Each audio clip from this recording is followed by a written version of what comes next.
This is the Whole Care Network.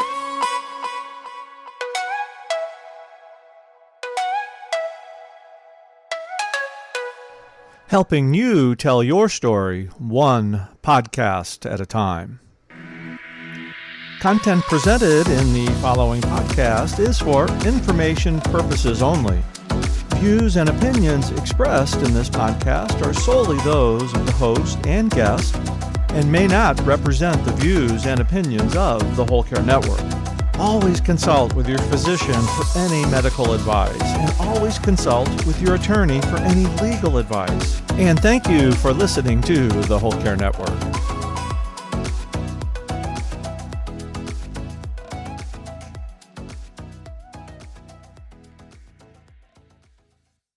Doesn't matter what part of the world you come from, when you enter someone else's home, by definition, you're in someone else's culture.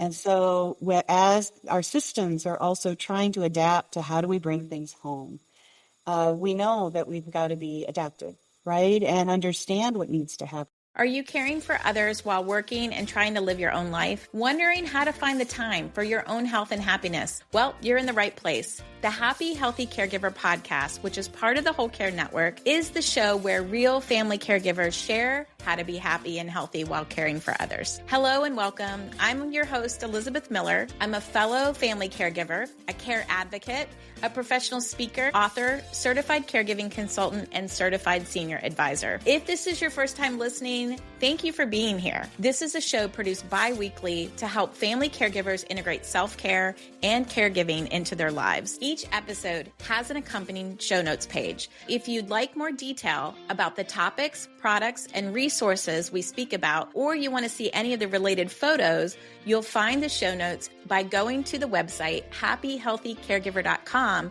and underneath the podcast menu, click the image or episode number for today's show. The link for the show notes will also be in your podcast platform's episode description. Now let's get to it.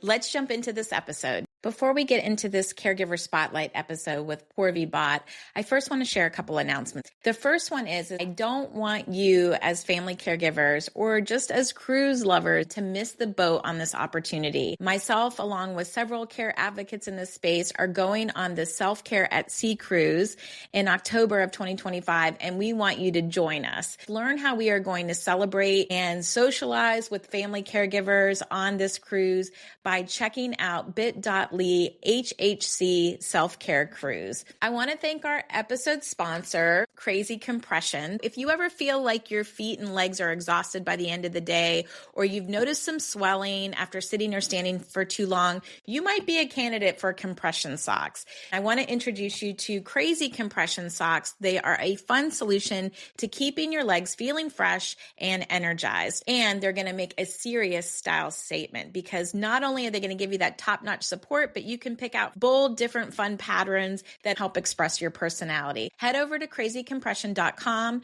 Use the code HHC20 to save 20% off of your order. I recently finished Lady Tan's Circle of Women by Lisa C. I have read a few books by this author, so I knew I was going to read a well-researched book and learn something new. This book is an immersive historical novel inspired by a true story of a woman physician in the 15th century China. I learned about early Chinese medicine, how women were secretly supporting each other back then, arranged marriages, and this culture's strong traditions. What it also offers is a story about a friendship with many joys and struggles. If you like books about women's health, choices, and a good family saga, then you're going to like this one. I gave it 4 out of 5 stars on my Goodreads, and I'll link to it in the show notes. If you're watching on the video, that you can see that these are a few of the recent finds I got from a clothing swap with friends. We have organized parties in the past with my group of friends where we all went through our clothes, accessories, costume jewelry, and then we had a swap at our neighborhood clubhouse to, make someone else's trash someone's treasure. I remember that party being a blast, and I had another experience that was similar. A friend of mine who loves to shop went through all of her closets, her drawers, and everything, and invited a few of us over to check out what she was giving away. essentially. All we had to pay for was the pizza and the drinks, and we had so much fun modeling on the different outfits and sharing about the memories that we remembered her wearing something in, or she would share what she wore that for. Overall, it was a fun event where we laughed and we had a great time. It was a great combination of social self-care and financial self-care. I'm sharing this as a favorite thing because maybe this is something that makes sense for you to try to recreate in your life, even if it's in a small way. In May, we pay tribute to the generations of Asian and Pacific Islanders who have enriched America's history and are instrumental to its future success. The Caregiving Spotlight episode for today echoes all of these sentiments. Meet Paurvi Bhatt. She's a dedicated family caregiver, care advocate, and second-generation Indian American with deep personal and professional caregiving experience. Raised in a family of caregivers, Paurvi spent nearly 30 years balancing her career as a working daughter while managing caregiving responsibilities. In this episode of the Happy Healthy Caregiver podcast, we explore critical gaps in the U.S. care economy, particularly for first and second generation immigrants, including challenges with language, care plans, and services. We also discuss the concept of shadow resumes and how the skills we develop as family caregivers not only support our loved ones, but also enhance our professional lives. Paurvi shares how she built a strong care team as an only adult child, the resources that helped her navigate caregiving, and the impactful work being done by the Rosalind Carter Institute for Caregivers. Plus, we get a glimpse into what she would do if she had unlimited time for herself. I hope you enjoy the show. Hello, Paurvi. Welcome to the Happy Healthy Caregiver podcast. Hi, Elizabeth. Great to be here. Early on as a caregiver, I collected things that spoke to me, like quotes and phrases and sayings, and wanted to get your thoughts on this. It says, caregiving is often not a battle that can be won alone. Remember to take at least a few minutes each day to recharge your batteries and have the courage to ask for help. Have you ever seen solo caregiving work? Never. And I'm an only child. So if anybody knows solo all the way through, yes, what you read there is very, very true. You probably had to work a little harder to put your care team together, I would imagine, because like you said, you're an only child. And would love for you to, just kind of, or some of the unexpected people maybe that were part of your care team. Just a little bit about my care journey to put it in context. I'm a second generation Indian American. My parents came in the early 60s and came pre-civil rights for my father in 1963. And then my mom came right at the Immigration Act in 1965. And then I was born. Mom had cervical cancer when I was 3. 3 years old. 3 years old. So I'm only now just recognizing as both my parents have passed away now. But now realizing that while my dad was a male caregiver, there would have been no cultural context that would have allowed us to see it or even acknowledge it. And I say this because, one, that's why I'm an only child. She had a hysterectomy at that point. Mm. And two, there was as an immigrant, and my parents were first gen, they came over from India. I had a lot of uncles and aunties, so to speak, that were in the community. They helped take care of me. Even though they would insist that, why don't you just let her stay with us for 6 months while you help sort out what you need to do with my mom? And he insisted no, that he would make sure I stayed with him every evening, which is exactly what we see with a lot of our male caregiver fathers today too, right? But at that time, it would have been very, very difficult to really make that happen. And so I stayed with these uncles and aunties during the day, and then he'd pick me up and I'd stay with him in the evening. We'd go to the hospital and we, rinse, repeat that for quite some time. That becomes material because I always saw those uncles and aunties as my extended moms and dads. When my dad, who had early onset dementia when I was 28 and he was 58, when his dementia began, the ones that had some experience with mental health and behavioral things that would begin with dementia, which many of the folks that were recent immigrants would not have. They didn't see their parents age necessarily every day in front of them. It's happening in another country far away. But for some folks who did have some appreciation of it, they stepped in right away. And I was a long-distance caregiver then, professional public health and global health. So I wasn't always in one place at any particular time. When I would come home, I'd be there. But in the in-betweens, they would step in. The surprises are uncles and aunties that didn't touch were able to come in and help with my mom. I helped my mom take care of my dad. So everything Nice. changed, right? And so at that time, the community was struggling to even see aging, let alone early aging, 58, Yes. dementia. All of that was so brand new that it was difficult for them. So the second surprise, my mom's caregiving journey, of course, began, with me, 3 onwards, but it accelerated in 2007 when her cancer recurred. And what was interesting was in the pandemic, when it really hit its stride and she was really starting to decline, the number of people that were from my work colleagues who, and I live in Minnesota, who would come through the rain, through the snow, through the cold, and drop out food at our doorstep without my asking or doing anything. I learned a lot from that because of the people that were stepping in. They were giving because it was a virtuous cycle of joy too for them to feel Yeah.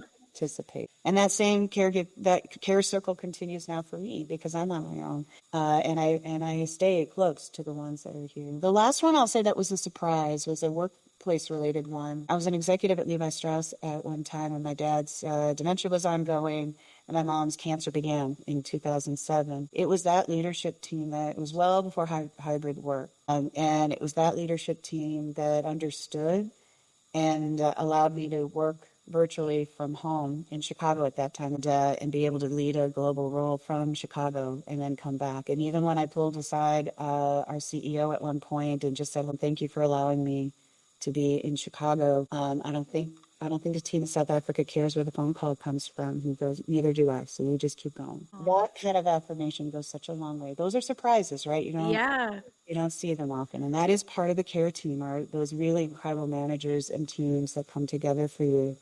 And Yeah, help. it's a win-win. I mean, you have a lot of skills to offer the company and to make it easy for you, as easy as possible for you to continue working while you were juggling all of these things is certainly a gift. I want to go back to, you had mentioned,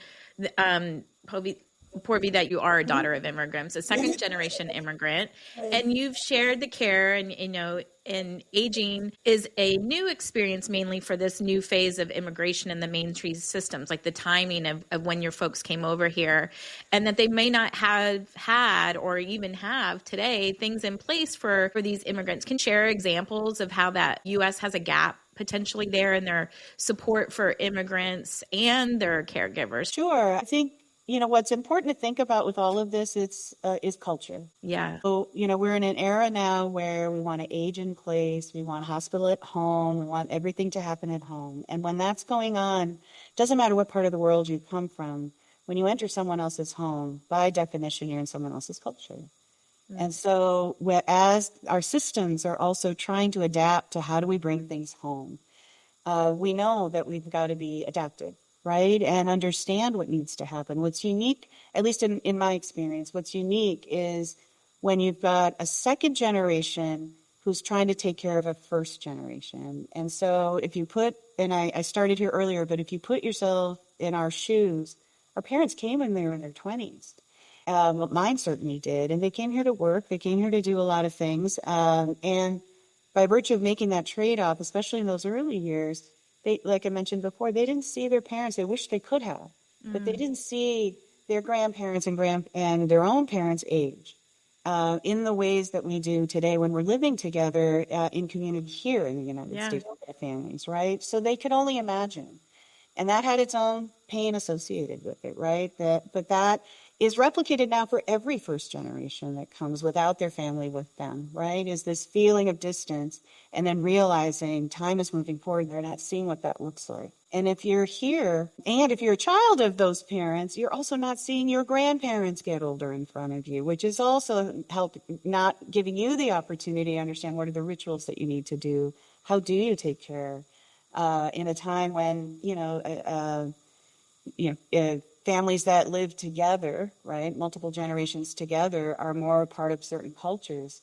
And so when you're in a nuclear family kind of setting here, it can be tough. So all of that was the backdrop. And then when it came closer for care, for my dad, it was memory care. And how do we even consider memory care? Noting that for many folks, you go back to your first language. As your memory starts to fade, everything goes back to the beginning. People know that, right, in their own experiences of how it goes. So if you are English as a second language, going back to the beginning means you're going to be more fluent. Your thoughts are already coming to you probably more so in your original language than in English, right? So you're always translating. But at that point, it's harder and harder to do. So there's an issue of translation. So when you go into institutional care, there's a lot of work that goes into making sure people understand. Oftentimes there are religious things, cultural things that aren't always a fit, and that can make it challenging because you participate, we always integrate, so we do our best. But as it's getting closer to end of life and the rest, there's needs that are there for every culture and every ethnicity and every faith. And so the mainstream, truly understanding that, even using language that allows for people to lean in, is helpful. When we use words that are coming from different faiths, even though it's meant to be inclusive for all, people may misunderstand and decide that that's not something for them. A clean example is for home health and when people come home. So imagine if you have to take your first medication of the day with food in the morning. So my family's Hindu, so that means waking up, eating, praying before you eat. So what would that mean? As the culture, that's the norm. That's the norm, the culture and the faith, that you come second to what you need to do for your faith. So after put that inside of skilled care at home, it's really reshuffles how do you need to organize care at home. Once you know that, it's really functionally, it's the same things you need to do, but you may need to come earlier to help with bathing. And if you can't, now this is where the family caregiver feels the pinch because there's a conference call that someone needs to attend. They need to be able to step away and do all of that. It can feel burdensome. When in fact, when you're pulling away to spend that time and even that quiet time helps with your own self-care too, right? Because you've pulled aside and now because for us, faith was a part of it, you're sitting quietly with her or him while they're going through the moment that they need to go through before they eat. There's a lot of those kinds of things that really are about meeting standard of care, but you have to organize a little differently to ensure that it's meeting what people would feel comfortable in to be able to stay compliant, right?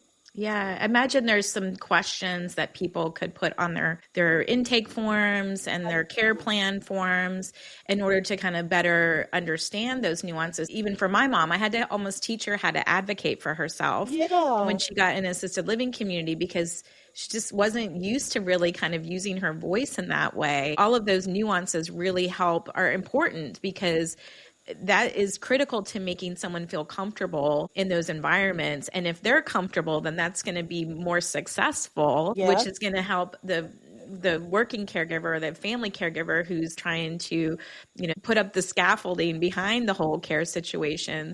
I really appreciate you kind of sharing those examples of these things that seem little, but they're a big deal. For sure. We also didn't have as much of a groundswell of support for Alzheimer's and dementia at that time. It was in the 90s. So very different because now we're in a different era where the demographics are different. And so at that time, even where he was going for memory care, they would have Easter services. Right? They would have Hanukkah. They would do a lot of coloring and a lot of things for that. And he participated in everything, right? But finally, because my mom advocated for him, they figured out how do we take him and a certain family out to the Hindu temple so that he can have his experience. Yes. Now, was the temple ready yet? No. So that's the next thing is also how to get our communities. Because again, if you're in a young in the sense of just starting to experience aging, there's a lot that needs to happen so that even the places of faith that we come from or support community organizations are starting to adjust so that they're ready. It's happening quickly now. Oh, good. It is. But we are in a moment where we could run the risk of siloing out. So getting the right things to happen in a mainstream way may be more efficient for everyone. For example, for me, I don't think I would want to be in an all Indian American assisted living when it's my turn. Because I grew up in an integrated environment, right? Yeah. Maybe I'd want a dosa or a curry every couple of weeks or something as part of the menu, but not necessarily 100%. But what's great is for people who do want that is starting to grow now in a pretty extended way. Now, that's happening across every cultural group. But it is something to keep an eye on because there'll be more and more second gens. And when that happens, they may or may not want those. And we do want a system that can handle and run efficiently across all of us. Yeah, it's got to be scalable, Exactly. but yet personalized. So you're kind of, weighing these things. Is there anything else that you would like to kind of see happen in this space specifically to help support your culture? Sure. So two things. One, food. So the third thing that I could give an example of is in the height of pandemic, my mom had to go into the hospital, came home. She was on a Medicare Advantage plan, which was great.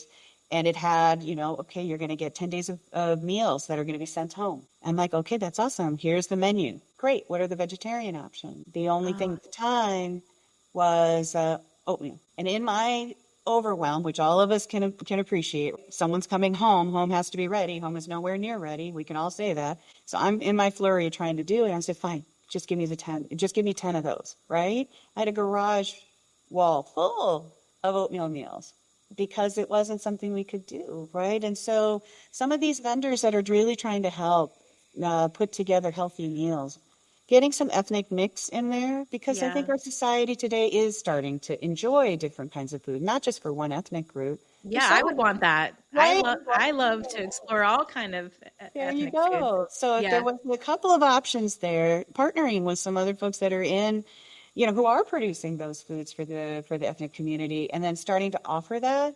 I mean, it's also business smart. You're going to get more people signing up for your plan because you've offered it, right? So that's one.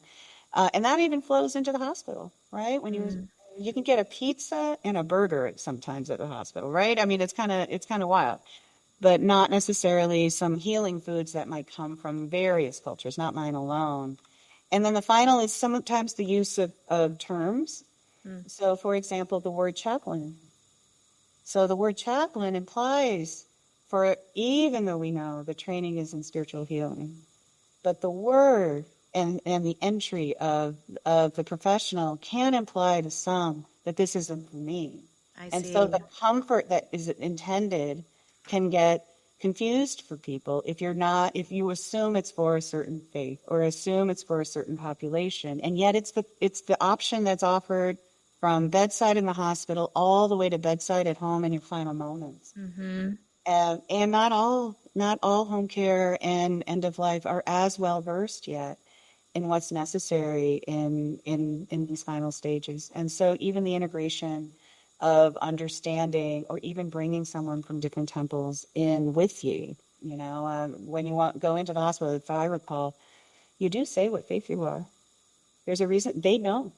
It's just they know exactly who's where. So there may be a way to plan for it. Yeah.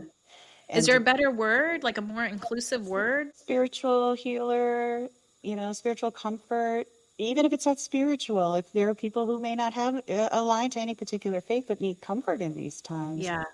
I think aligning in that way allows us to get the best of it, and that offers respite for the whole family, right? Because when you have that experience, it's not just for the person in the bed, right? It's the person around the bed too, and how to benefit all the way around. So these are simple things that if you're thinking of the family involved, even making some tweaks. I've heard that some of the home care agencies, and hearing one of these examples, the timing of when people bathe and why was already communicated. It's like that we can fix. We can try at least, right? So that be open. Yeah, be open. Be open. Yeah. Amazing. Thank you for sharing that. You've had a wildly successful professional career, and your adult life, though, you've had what you call a shadow resume that's not seen on LinkedIn. What do you mean when you say a shadow resume? Recently, especially since I'm a former caregiver, current griever, so now I'm in a different chapter. But still a valid chapter. The chapter after caregiving ends is its own stage of stuff. Yes. Oh, that's a whole other 2.0 podcast on that. Yeah.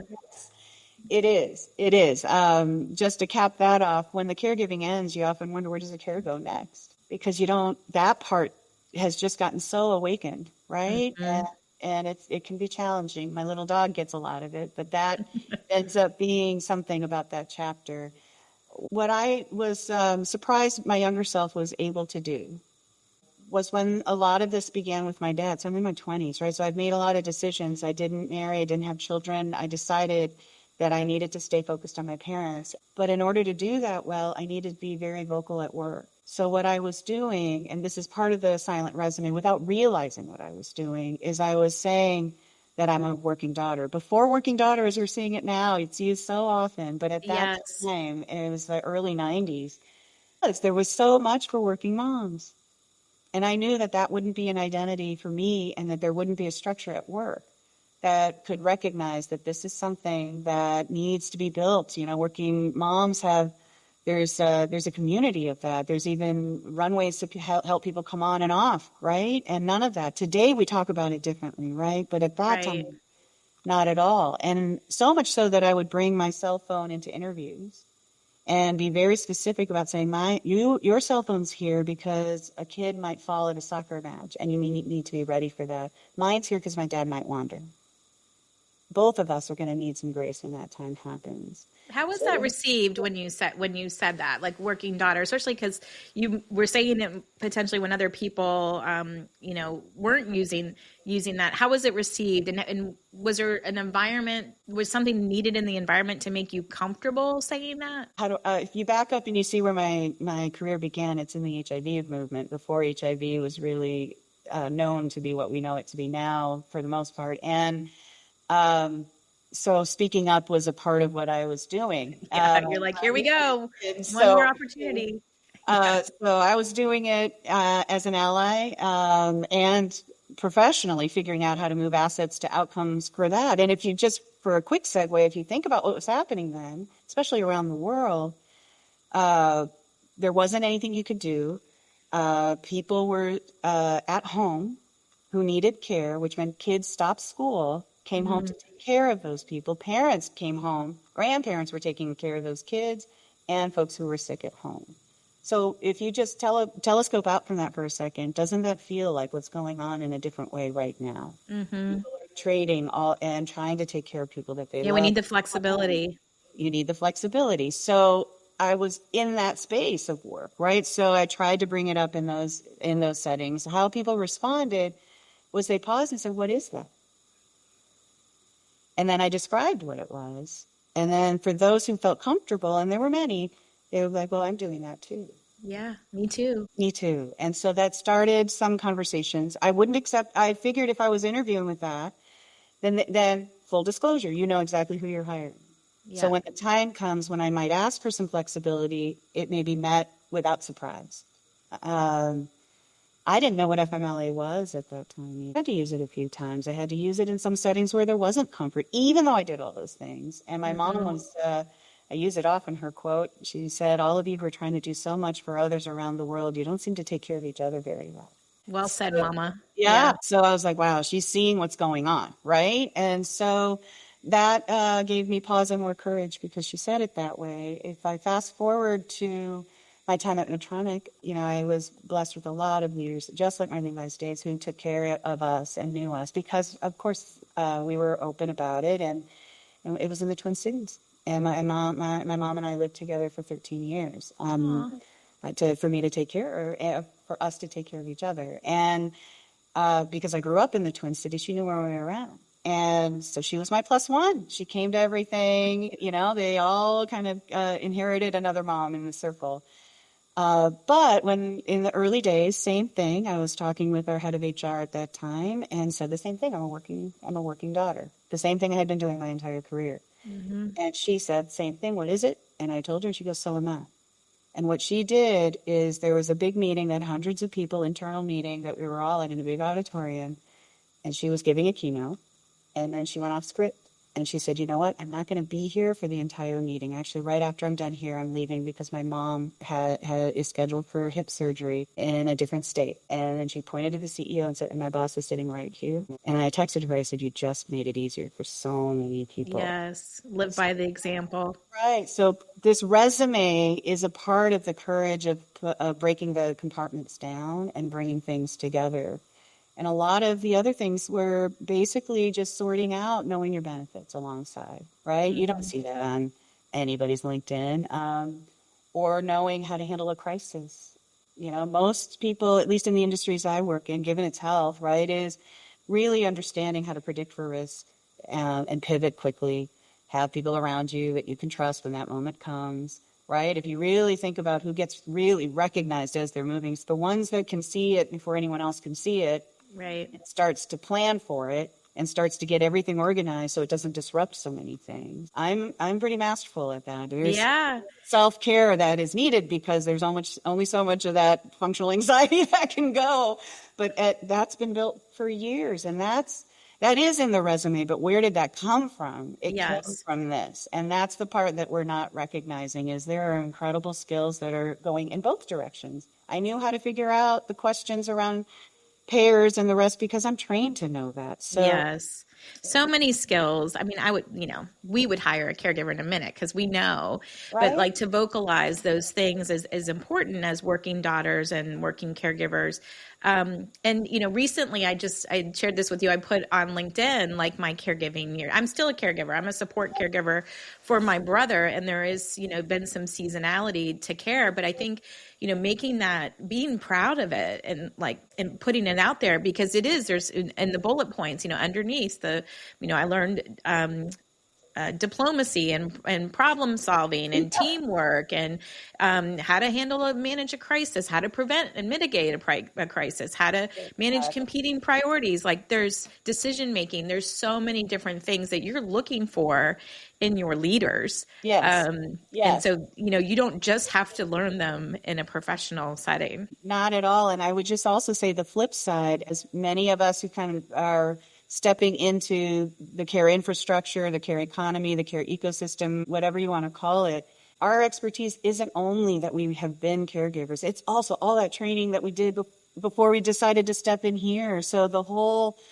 thing nothing needs to be in the shadows. It all needs to be together. So how do we bring all of the skills in that are necessary? And I'd add to your list is teamwork and knowing how to manage a team and when to dial up the right one at the right time, right? That's so much of what we do in our professional lives and in our caregiver lives. Yeah. So, and that's right now what everyone needs. If I can figure out how to get telehealth to work for an elder in my family, then that skill is what's necessary everywhere right now when we're trying to do more and more with technology, right? And how to scale it and how AI, how to sell it to them. How to sell it, exactly. And how to make sure home is ready. Some of those cultural things that may require different language or may require a way of thinking through what's necessary if I have a client that happens to be of X, Y, and Z. AI could quickly at least get a care team up to speed and understanding. Like, how do you learn that? And then that leaves us feeling trust immediately because someone came in and knew how to take their shoes off right away when they entered the door. I'm like, oh my God, I don't even have to say anything. All of that is part of the skill set that we know how to use. So it is an intentional thing. It can be hard to do because it's not always easy to explore what was going on all along. Put former caregiver and current griever is a bit easier because it pulls support that I need now because I'm in a grief journey. We all are, right? But it's different than during the time. I think we should all band together and help LinkedIn figure out how to do a drop down so that it's allowing us. It's on there. Well, there's 53 million plus just in the U.S. alone. So we can certainly put the pressure on, but I think that's how it starts is just, starting to talk about it, make the invisible labor more visible. Very, very much so. That's something Mrs. Carter always was very big to say is make the unseen seen. I was curious, how caregiving has changed you personally and professionally, but I'm like, well, you've always been one, but has there been some changes that you think you can accredit towards the caregiving experience that you've acquired? Patience. That's why Patience. There's some positive things that it's recognizing the gift that it was, right? Mm-hmm. It was a beautiful gift. Again, I wouldn't have seen it while it was happening to the same extent. The one time I finally did, as odd as it is when the pandemic hit and we all went into shutdown. And remember how fast people were trying to get to assisted living. Yes. To make sure their loved ones were okay or to bring them home. That was the first moment I'm like, oh, thank God, we're already together. And all of those times that I might have felt I was trading because my friends were able to go do things and I was, I had to sort through how to do things while I was also taking care of people. In that moment, I'm like, oh my God, this is amazing. We're all in the shared experience finally. Yeah. There is something about just appreciating that the intergenerational relationship we have with each other is precious. And that I would not have seen while it was going on. I did finally see in the final years with my mom. I did not see, I wish I had with my dad. It was at a different time of my life too. And he took care of me my entire life. So it was very hard to face that, we were all prepared for my mom, not at all for it to be my dad first. Right. And so that was hard. It's now that I'm starting to face that. Like I mentioned, I only recognized that he was a male caregiver recently, and what that challenge and pressure may have been. So caregiving taught me to look at things now from a different lens, and my empathy, which I think was there more than I realized, but all along, but now it's very prominent. I come to tears faster than I used to, right? There's a lot of that just softness that it takes to be able to do what we have to do now. And if anyone is going to be part of the caring society to shape it and create it, it's got to be us, because we're going to have this more than skills. Yeah. We're going to have this. We're the experts for sure. Yeah. And the expertise is of the heart and the brain, right? And how you try to bring this together. I've often been on calls for people who are professionally doing things in the caregiver space to say we have to get comfortable with owning where we are in our own caregiver journey to legitimize why we're in this, because we are all in this one. Right. And overly professionalize it, it distances us. And, and if we don't professionalize it, then it becomes just storytelling. So we have to find the right middle ground. But the first is to just own and talk about it the way that those leaders that I gave examples of were willing to do at work. So I've learned a bit more about that, and where were those skills coming from all along? And it was coming from this and what my parents were teaching me through their vulnerability. So many lessons and so many things that we can kind of, take forward. At the time, we didn't realize, some of those things, and we were missing out and maybe grieving some of the things that were lacking. But two things can be true at one time, I like to say. It can be both hard and beautiful. When you were caring for, your folks, what were some of the resources that you found to be beneficial for you? Friends, because at that time, especially with my dad, it was so early on. And so a lot of my friends, because I'm in movements, global health movements, they tend to be very like-minded. And so when they saw this, they would step in. Nice. And at that time, if there were services that were there weren't many, but there were a few. They would introduce them to me. Again, we were not familiar with this part of the system because we didn't see it yet, right? Yeah. Me neither. And I was, supposedly in the culture thing. It just felt very fragmented and lost. Yeah. And I wouldn't even know where to begin. And so they helped quite a bit. My colleagues at work and the rest. Like I said, I didn't know what FMLA even was until someone brought it to me. So friends were resources right away. As time went on, so much so that, I'm involved with Caring Bridge, for example, right?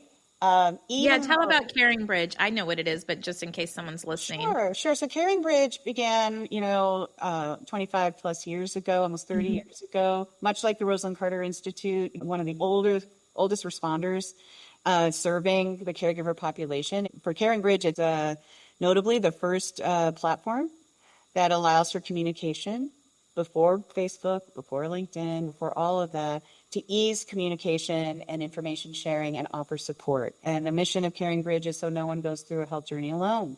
Yeah. We used Caring Bridge. It was, So as for my large family, it was a great way. Cause it's like, that's another role, right? Of caregivers is like, you got to keep everybody informed and you're just constantly feeling like an operator on that. And it really did streamline that. So it's like, okay, I can post it here, I can share this here, and it's two-way communication 100%. Where, my parents could benefit from the notes and things that people were saying. Yes. Yeah. And in my instance, even though I knew all of that and participated in all that and been on pages doing as someone trying to support someone else for years, when it was our turn, it took a friend to say, don't you think you should start a Caring Bridge page? And I was too overwhelmed. Here I was involved with the organization. I hadn't started a page yet, right? So that support of someone else seeing, here are resources, I use them, you've helped other people use them. You're just not seeing that you need it now, right? They Right. stepped in and got us started. And so that was helpful. And I will say on that one, what was tough is back to the first, second gen immigrant piece, getting a whole new generation, first generation immigrants to learn how to trust a platform versus aunties and uncles texting and trying to call me, what should we bring for food, even things like meal train and all the other things. It took a while to get everybody to know this is the only place that you're going to get information, Yeah. right? And that, I think every family probably goes through that. But for this one, it was tough. But where it helped was family all around the world could then come in and see what was going on. My mom, to what you were saying also with your parents, they could see, even if they didn't have the wherewithal to read, they could see that everybody was there. And then finally, in my mom's final moments, I was able to put, you know, the music and the rituals and the chanting that we would need to do, and that it would be helpful if everyone would join us in doing that wherever they were. And they did. There were plenty of clips. Like a collaborative effort there.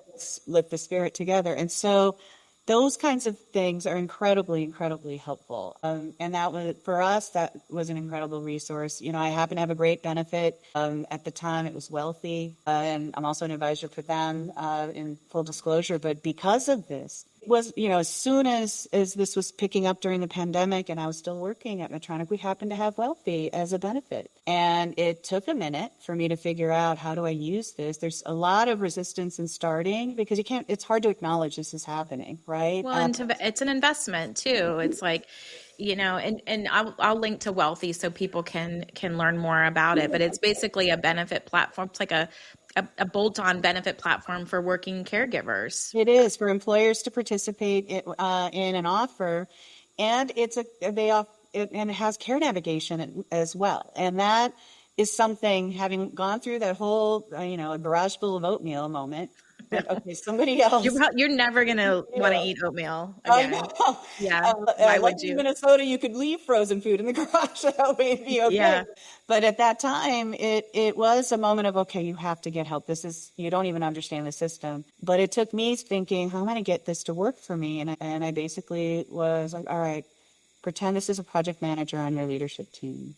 And Yes. delegate to them. Like, back to use what you know as a way of getting the best of the resources that are around you. And we're so good at doing that at work. I share that in some of my talks with working caregivers, because it's like, and it's kind of like, it's not common sense, but like you say it and people are like, oh, like, yeah, you're the project manager. You do this all the time in your day job. You're trying to fill the gaps, and you're trying to make sure you have the strongest resources, and noticing where you need to maybe hire out a third party. Exactly. And so when you do hire out a third party or hire a new project manager on your team, what do? You let them source out all of the options and come back with a recommendation that you can talk about together. And once we got into that rhythm, oh my God, what a relief. It allowed me to work 2 extra years. Wow. Yeah. Because it completely helped when I could see, all right, and I knew how to make decisions that way. I didn't make decisions when there were a million options. But when it was narrowed down with someone I trusted, and I could go back and forth, I was able to do it. So there are many groups that are like this, right? I happen to have a great experience with Wealthy, also with others that are there, Cara Loop and the rest. Every one of them is offering something really powerful in their own way. And it's really important, but to access it, it requires, participation from others. And a really important kind of next horizon space is to figure out how can we offer more of that to nonprofits who may not be able to afford as many benefits, or public sector, or direct to consumer, so that if I all of a sudden needed it as a consultant, I could figure it out for myself. Right? But I mean, I share my services I work with a lot of companies, and some of them aren't ready to kind of invest in a bigger platform. And so I'm like, well, let's see how much engagement and interest you can build, working with a solopreneur like myself. Like, let's just kind of get the conversation started, the education, the panel events and things like that. And then sometimes then I think that can be in a light bulb moment. I've been pleased to kind of speak for companies where then they started an employee resource group for their company. So sometimes these things can kind of be a catalyst, which is amazing. I mean, that's how change happens. It's like the little slow bits like that. Well, and I'll just add, and it took me a minute. to really remember and realize is an employer comes from every sector. It's not just companies. So there is an important self-reflection for all of us in the care economy. Are we taking care of our own in the same way that we're out helping others take care of theirs? Exactly. And that moment is when some of these things come up. So it's hard. I mean, if you've got to figure out something that's going to work that people can lean in on, but that comes to authenticity of first owning where you are in your own caregiver journey, right? Mrs. Carter has a famous quote about 4 kinds of people in the world, not just caregivers in the world, people. Right. And they range from planning to be a caregiver, having been one before, currently in one, planning again, right? All of that is in those 4 kinds. And that's the most inclusive quote you could find. Yeah, and love All that quote. We'll put that in the Please. show notes too. Please. Yeah, well, she was helping caregivers, Rosalind Carter, long before other folks, and so the Rosalind Carter Institute for Caregivers, and I remember when they added that for caregivers on it. Is, I know you're working with them now, and so what kind of help and resources do you think caregivers can find through the Rosalind Carter Institute for Caregivers? Sure. Well, listen, our vision is so that all family caregivers are seen, heard, and supported, and you need all 3. And so, we are in unique positions in different places where we can help that seeing and hearing happen, and then connect dots so the support can happen too. And that is important because of who we represent and where our history comes from, and her own story, even President Carter's story of what brought him back to Plains.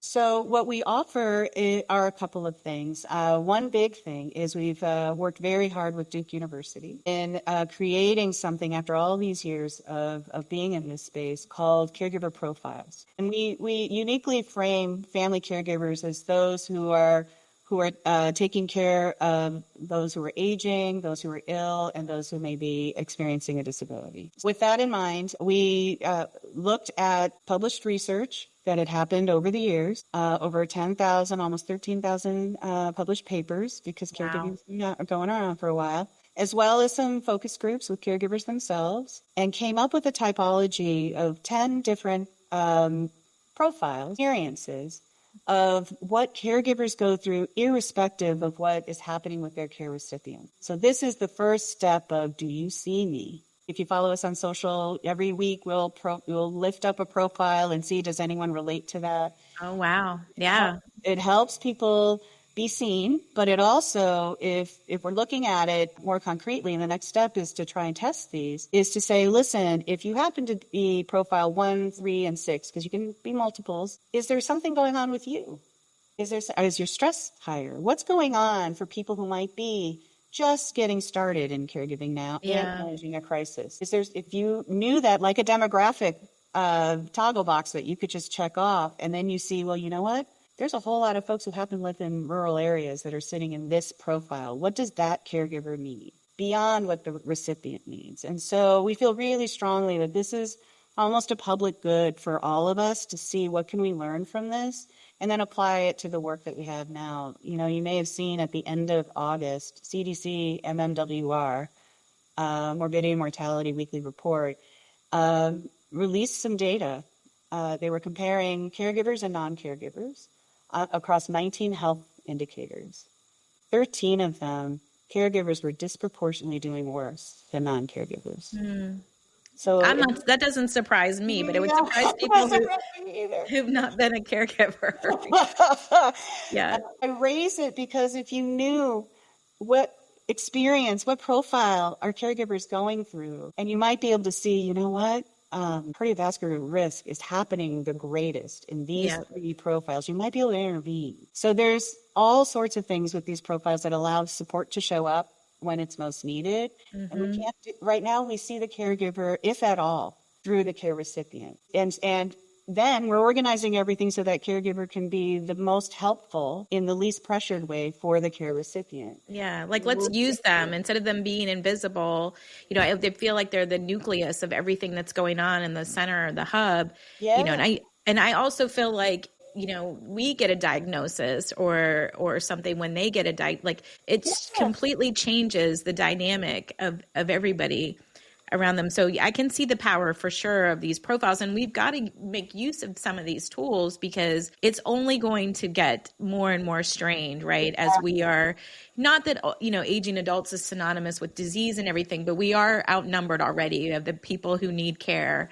And we're filling in the gaps more and more with families. Like I just recently had to do something with my brother. He had a bladder stone, and we've had to go through these tests, and he's neurodivergent. So needs a lot of, they sent this home kit that was so involved. I was like, in my neurotypical state, like reading the directions over and over again and setting up the FedEx pickup and all of that. Like, I can't imagine how did we get here where we're pushing so much back on the families and the family caregivers to fill the gaps on these things? It was a lot. That's one example of many situations that I'm like, why is this got to be so hard, to the point where I'm pushing back on the medical team to be like, is this really necessary? Like, do you know what's involved to make this happen? It's crazy. It is nuts. And I think at the end of the day, even in the being heard and seen part of this, is where it could change it. Clearly, a family caregiver was not involved in the design of that product. No. Or in the design of the instructions, right? That's only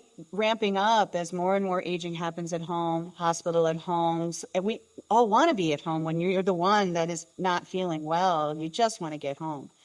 That said, if home isn't ready, then it's not to figure it out in the aftermath, right? It's to figure it out as you're designing it. And so I would say a really big important step now is to make sure that, one, if we're all on that 4 kinds definition of caregiving, that even if you're at work designing something, please wear the caregiver hat for a second. You don't need to have a specific, it's just like we're all patients and we're all caregivers. We can try and go and watch this actually happen. Exactly.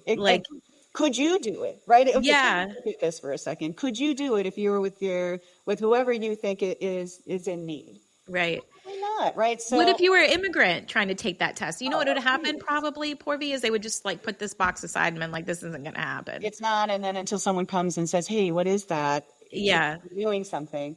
100%. So there's a lot of that's a part of just helping those connection points come together. Another area that we're lifting up is that we're really leaning in on data. We've been very strong in saying evidence-based work is really important. You saw me reference what the CDC said, right? I think more and more of that's back to what we were trained to do, right? Right. Well, and I was trained as an IT professional, we make decisions with data. Yeah. So yeah, there you go. So, we're privileged to have had data for a while because we've been around for a while. So the team has been working hard to excavate data and see if there's something that we can offer, whether it's on rural caregivers, because we don't know enough about what happens if you're not in an urban area. And for folks who are, but their parents or who they're taking care of happen to be in a rural area, it's a whole other level of strain, right? As different storefront options are falling away, Walmart Health, pick any of the things that came up. People make the right decisions for them, but in the end, something may be a trade again. And so can we, and given where we're from, right, is there anything that we can offer in the data that we have that could be more instructive on where we could consider going together as a community? Nice. And we're looking for more folks to join in that. So that's another area that we've been doing a lot in. And then finally, really thinking about the systems that we all rely upon. There are a lot of folks in healthcare, so we know that is happening. We're asking that, listen, when you're the person that you're caring for is entering a clinical facility or starting Medicare or whatever it is, to have a place where they can say who their caregiver is, so at least it's on record, so you can begin this, right? The simple, seemingly administrative thing. But then in the end, you can search for us then, right? If you're on the same payer plan, you might be able to get some of that healthcare at the same time because they see you, right? So all of that.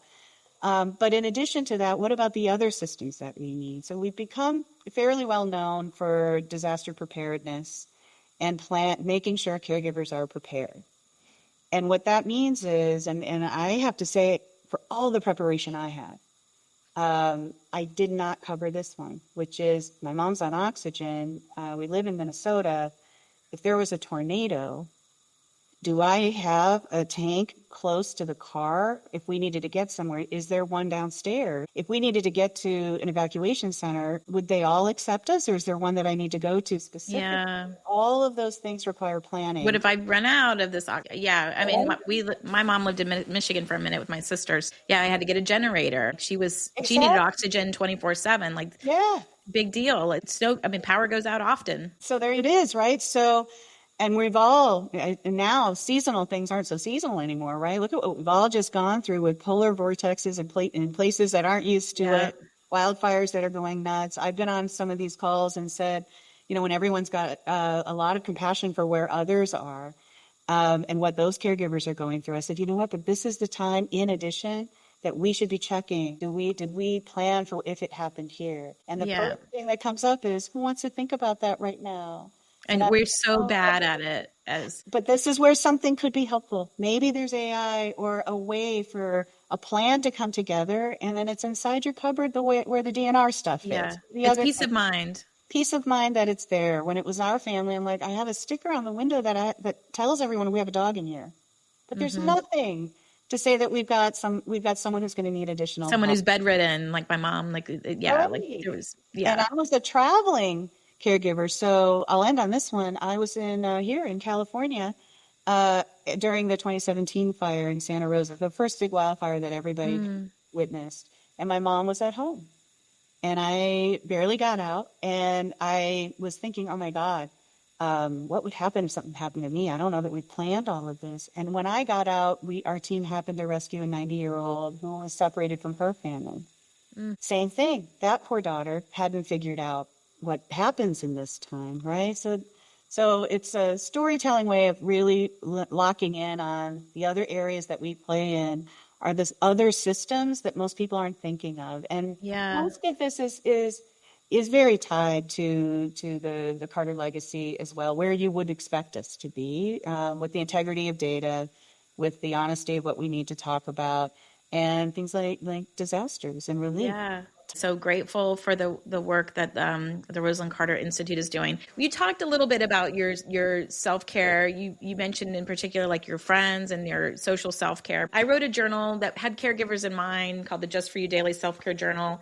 And I wanted to ask you a couple of the questions. What's the last thing that made you laugh out loud? Really sitting with friends and making fun of something that was going on. I mean, I can't even remember what the joke was, but it was being with friends that I would always laugh with, or going back in time and telling a story from something else. But it required having my friends around me. And you got to get there. You got to make it happen. And how to make it happen. So caregivers are known to be the hub. And I will just say in the post-caregiver moment, I tend to be the one that pulls the rally cry, right? And says, okay, let's go do something together, turn on a fire pit, hang out, and then just storytelling. And my little dog, he does something, his name is Omi, he does something silly. They're funny.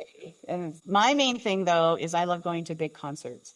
So when I finally was able to go and not have to figure out care, right, just go to a big stadium concert, that is the best thing for me. Because we're all there, we're all presumably happy to be there. It's thousands of people. You're singing out loud. Nobody cares if you can sing. Energy. All good energy pointed in one direction. And so it is a big part of my self-care is being with other people, but all pointed in the same direction. And for me, and I'm from the Midwest, stadium concerts. I'm an 80s girl, right? So all of that stuff is tied into fans, all of it. So that's I spent so much of my money in the 80s. I worked at Hallmark and spent my money going to Turtles. Music was the big place in Atlanta. We used to go we had to camp out for concert tickets. All my money went to concerts. Back in the day, right? Yeah. Got in line. But I'm with you. I love live music. Okay, last question is, how do you unplug from technology? Yeah, good question, because I don't do a very good job of it. Are you still figuring it out? Yeah. I am. What has helped me in all of this is when my mom died, I had wrapped up at work, right? Everything was done. I had taken a minute just to kind of get refocused. And I had a leadership coach, Paurvi Bhatt. She was wonderful. And she said, she could see that I was struggling. And she said, let's go back to an intake question. And I said, okay, which one? She said, one of your intake questions is, what would you do with unlimited time? And I said, how did I answer that? She goes, well, guess what? You now have a form of unlimited time. She said, you'd be in nature more. What did you say? She said, I said, that I would be in nature. I would experience nature more, and I would experience the live arts. So it's just, Nice. there you go. And I will tell you, those two things I try to do. It's hard, especially now that I'm back at work. But that's when technology stops for me. And Yeah. behind a car, and I can drive in rural areas where it's spacious. That helps a lot. By the time I do that and come home, or take a long walk with my dog, or go to a concert, or get active in the arts, right? Do some pottery or what. I'm not good at any of it. Who cares, right? It And just doesn't do it. matter. I've come to enjoy flower arranging because my mom would get so many flowers, right? And before you knew it, and then she would say, I used to do that. And then that felt good because I'm carrying forward some things. I'm grateful for the conversation today, Paurvi. Thank you so much. I- Where's the best place for people to connect with you? Yeah. You can find me on LinkedIn. That's probably the best place. Learn Okay. more about Rosalind Carter with our website, and you'll learn about all of the things that we are offering there. And then a variety of places, including my past employers who have been amazing. And I couldn't be where I am now if they didn't show Yeah. the compassion that they did. We got here by learning through that. Thank you so much for sharing with us today. I'm grateful to have you, and this is going to be a great conversation with a lot of packed resources that's going to help a lot of people. I appreciate you. Appreciate you too. Thank you so much. Stay healthy, stay safe. Thank you. Thanks for listening to the Happy Healthy Caregiver podcast on the Whole Care Network. I hope this episode provided encouragement and practical tips to infuse into your life. You'll find the show notes and all the resources mentioned at happyhealthycaregiver.com. I also invite you to check out previous episodes of the podcast that you may have missed. If you enjoy the show, be sure to subscribe so you never miss an episode. Ratings and reviews also help others discover the podcast, and sharing with a fellow caregiver is a great way to spread support. Stay connected with me between the episodes by following Happy Healthy Caregiver on your favorite social media platforms, and subscribe to the weekly newsletter where every week I share something happy, healthy, and care related. Just visit happyhealthycaregiver.com to join. Until our next episode, I'm Elizabeth Miller with a reminder to take care of you. Are you still here? Well, it's time for the disclaimer. I am not a medical, legal, or financial professional, and I am not providing medical, financial, or legal advice. If you have questions related to these topics, please seek a qualified professional. I have taken care to spotlight family caregivers and experts, but their opinions are theirs alone. This podcast is copyrighted, and no part can be reproduced without the written permission of Happy Healthy Caregiver, LLC. Thanks again for listening to the Happy Healthy Caregiver podcast on the Whole Care Network. This is the Whole Care Network.